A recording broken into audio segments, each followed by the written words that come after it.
presidente Jair Messias Bolsonaro e já está aqui com a gente ao vivo através do Skype, transmitido também nas redes sociais, transmitido através da Capital Web e também através da FM da Panambi. Presidente, seja muito bem-vindo à Rádio Mundial FM. Gostaríamos de iniciar a nossa entrevista falando sobre a sua saúde, como o senhor está e qual foi a avaliação médica que o senhor recebeu. O grande problema meu, nosso, é a idade. Começa por aí, já estou com 66 anos. E a minha situação de saúde se agrava de vez em quando, porque consequência daquela facada de setembro de 2018, por tal de Adélio, filiado ao PSOL, como eu perdi uns 10 centímetros de intestino e ele foi perfurado em vários outros locais, a aderência é comum acontecer. Foi a primeira vez que aconteceu, até demorou, e a gente tem que tomar um cuidado todo especial para que essa situação não se agrave. Graças a Deus, foi resolvido sem cirurgia. Estamos prontos, com muita vontade de trabalhar e dar uma resposta ao Brasil, o que nós estamos fazendo. Presidente, falando um pouco sobre a economia, o mundo está vivendo uma situação tensa com essa pandemia, apesar de muitos registros de mortes, o esforço do governo foi para salvar vidas e foi muito maior. Gostaríamos que o senhor nos falasse sobre as ações para que o país se mantivesse a estabilidade econômica. A pandemia pegou o mundo todo. A gente lamenta as mortes e o Brasil não ficou afastado disso. O Supremo Tribunal Federal decidiu que quem trataria na ponta da linha das questões da pandemia e as medidas a serem tomadas seriam governadores e prefeitos. Ele deixou o presidente praticamente alijado. Bem, e a pandemia bateu forte no Brasil março e abril. E desde o começo eu falava que tínhamos dois problemas sérios pela frente. Seria o vírus e o desemprego. E grande parte desses governadores e prefeitos se preocuparam apenas com o vírus. Então as medidas de lockdown, de confinamentos, de toque de recolher, de fechar o comércio de forma indiscriminada, afetou em muito a nossa economia. Um governador não pode fechar o estado, simplesmente mandar todo mundo ficar em casa, e ele tem que saber que uma parte considerável da nossa população trabalha de manhã para comer de tarde ou à noite. E esse pessoal foi ignorado. Bem, o que o governo fez no tocante a quem tinha carteira assinada? Lançamos um programa conhecido como PRONAMP, até que foi de iniciativa, não foi nossa, foi de um senador da República, Jorginho Melo, de Santa Catarina. E esse projeto, essa medida nossa, salvou mais de 10 milhões de empregos no Brasil. Então, era recurso que nós colocamos à disposição das pequenas e médias empresas, onde nós entramos com parte do pagamento do salário, houve redução de jornada, houve uma pequena redução de salário também, mas o pessoal não perdeu emprego. No tocante à informalidade, a gente calcula que no Brasil tenhamos 38 milhões de pessoas que vivem na informalidade. Quem são essas pessoas? É o cara que vende a bolacha na rua, a água no sinal, o nosso churrasquinho de gato na praça, os picolé nas arquibancadas de jogo de futebol, na Bahia aí que vende o biscoito na praia, entre outras atividades. 38 milhões de pessoas. E essas pessoas foram abandonadas por governadores. Ao fechar tudo, simplesmente obrigar essas pessoas pobres, algumas paupérrimas, a ficarem em casa. Elas não tinham como sobreviver. Então lançamos um programa emergencial chamado Auxílio Emergencial. E quando lançamos o programa, em 10 dias já começamos a pagar. No final das contas, foram 68 milhões de pessoas atingidas. Um número fantástico, enorme.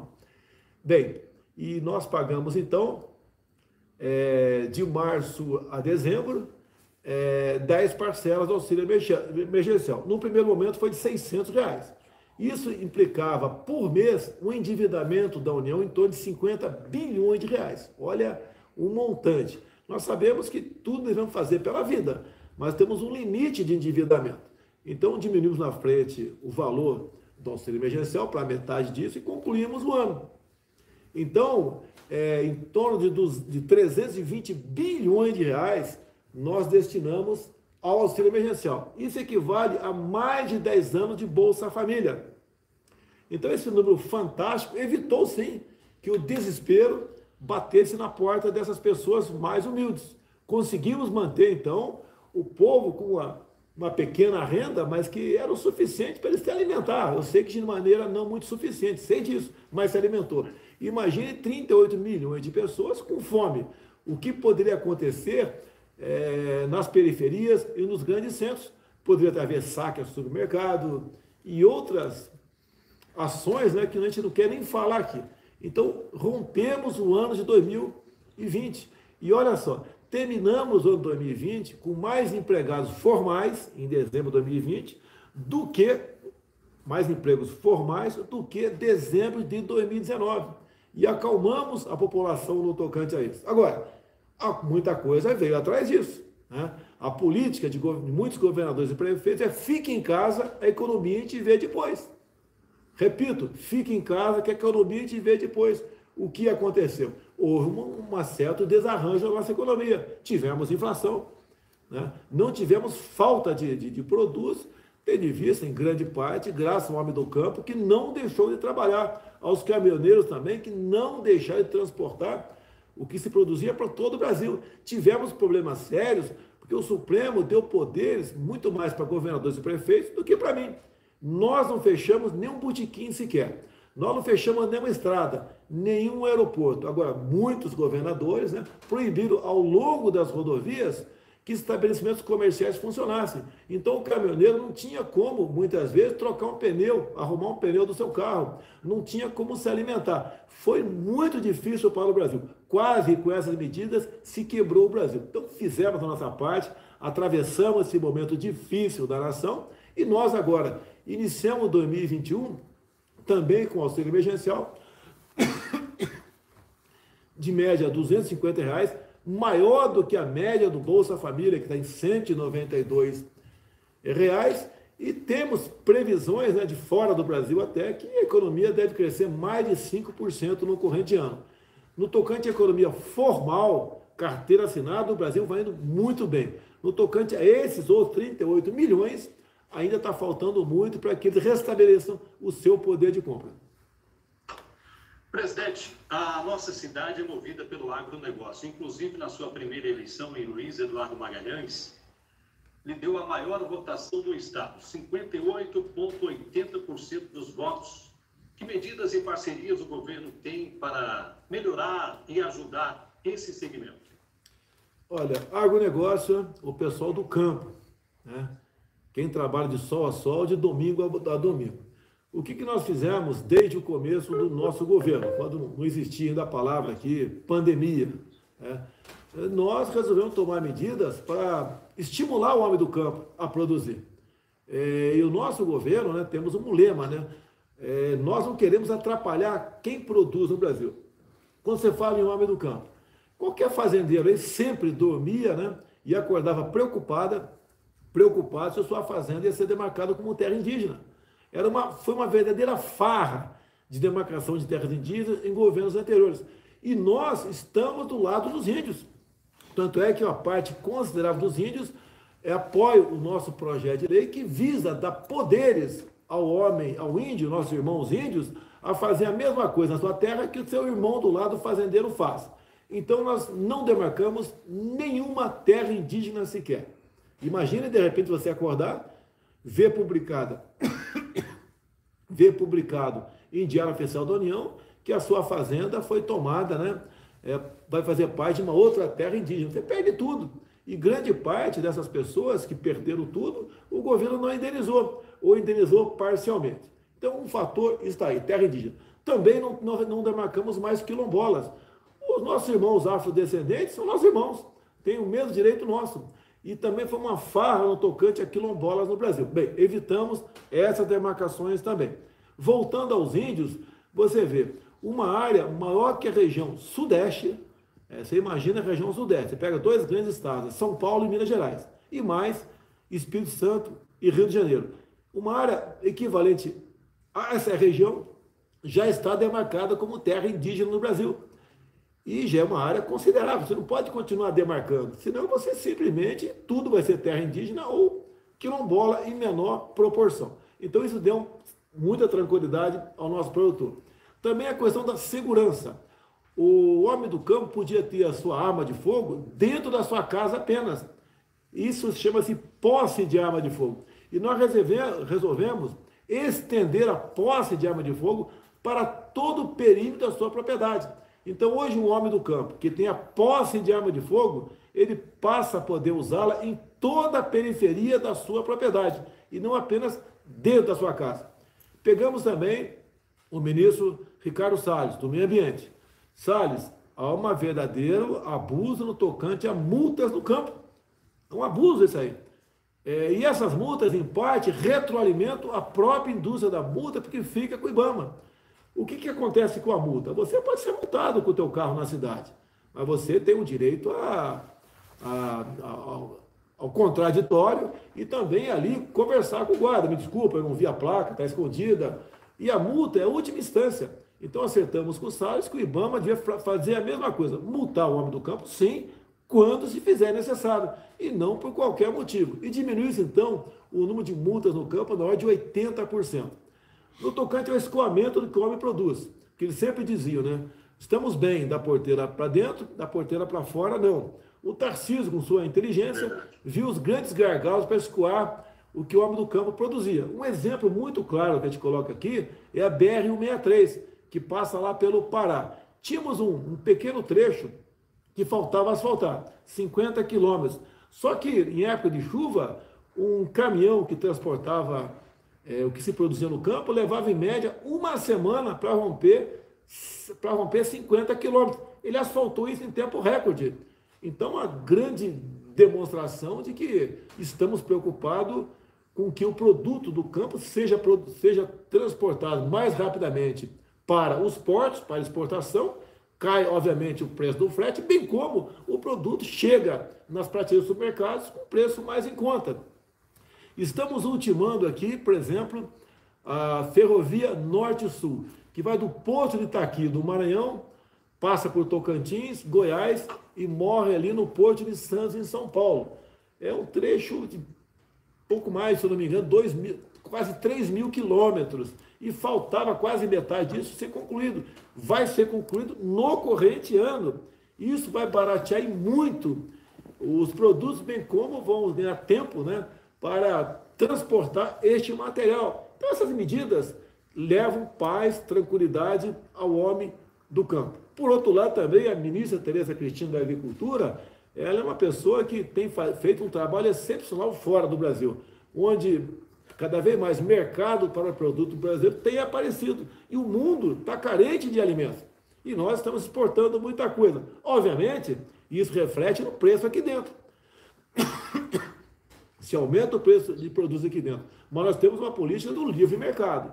Se a gente começar a querer fazer uma reserva de mercado, tudo fica mais difícil. A Argentina tentou fazer isso, está fazendo isso e está realmente indo para o caminho errado. Você vê, por exemplo, há pouco tempo a Argentina resolveu proibir a exportação de carne por 30 dias, visando baratear o preço e atender seu mercado interno. Bem, neste período a carne faltou e aumentou de preço.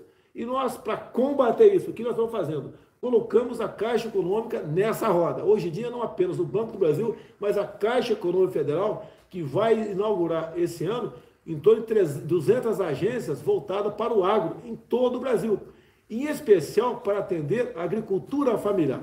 Então, a curto prazo, não me entendeu, a médio prazo, nós, além de ajudarmos o homem do campo, estaremos oferecendo ao homem da cidade produtos mais baratos em quantidade suficiente.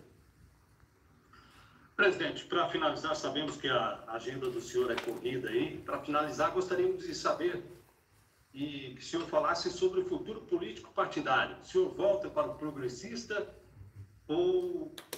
e também o que o senhor comentasse também sobre a importância da reforma administrativa que está sendo trabalhada lá no Senado, né? Nós encaminhamos a reforma administrativa para o Congresso e ela começa a ser discutida lá. Ontem mesmo conversei com o relator, mas uma coisa tem que ficar bem clara: ela é para os futuros servidores públicos, não para os atuais. Os atuais continuam com todos os seus direitos garantidos. Ela haverá mudança, sim, para quem no futuro adentrar a carreira, for concursado. Basicamente, É isso o de mais importante que está para acontecer na reforma administrativa. Então, a questão da estabilidade vai haver para algumas categorias no futuro, para outras não. Bem como haverá, ao longo da carreira, né, uma avaliação do funcionário público.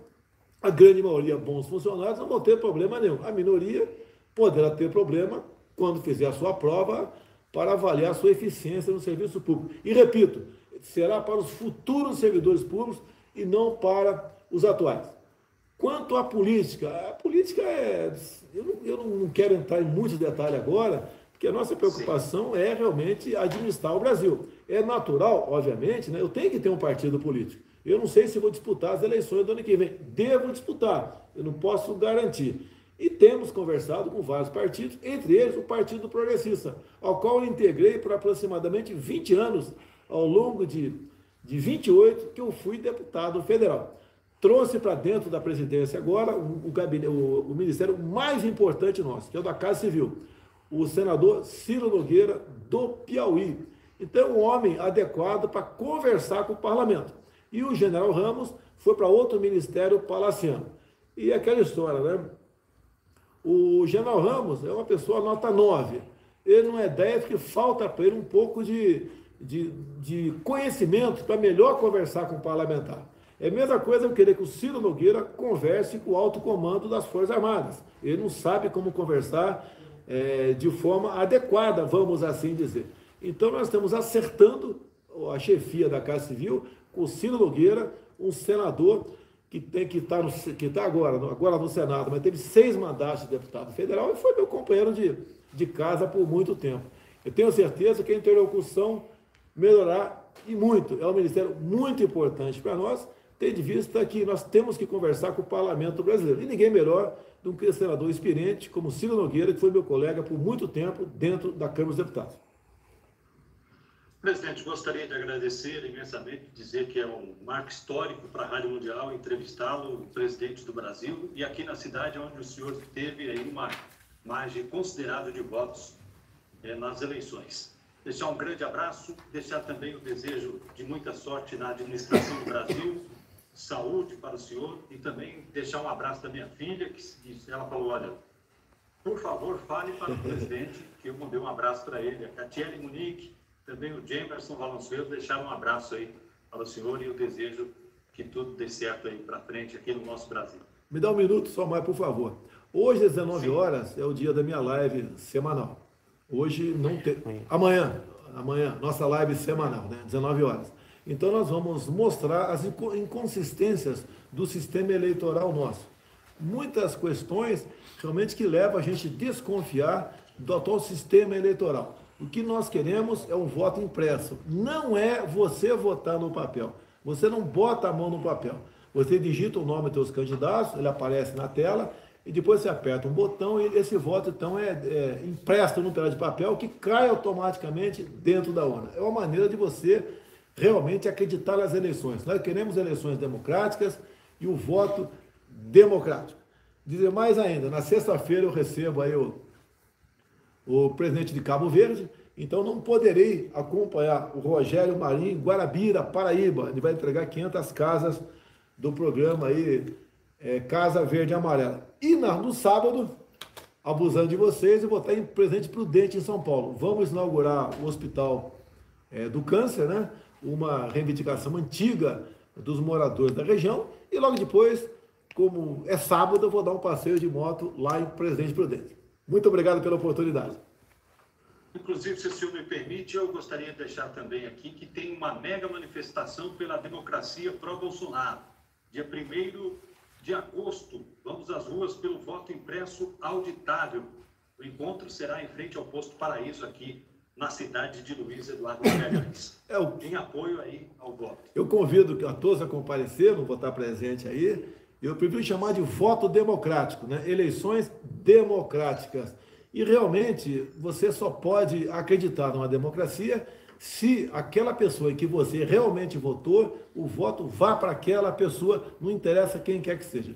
Quem está contra isso está contra a democracia, está contra o voto democrático, está contra uma eleições limpas. E nós dependemos disso ano que vem. Eu completaria até com uma questão. Não é possível que as mesmas pessoas que tiraram o Lula da cadeia e tornaram ele elegível sejam as pessoas que vão contar o seu voto dentro de uma sala secreta onde só eles têm acesso.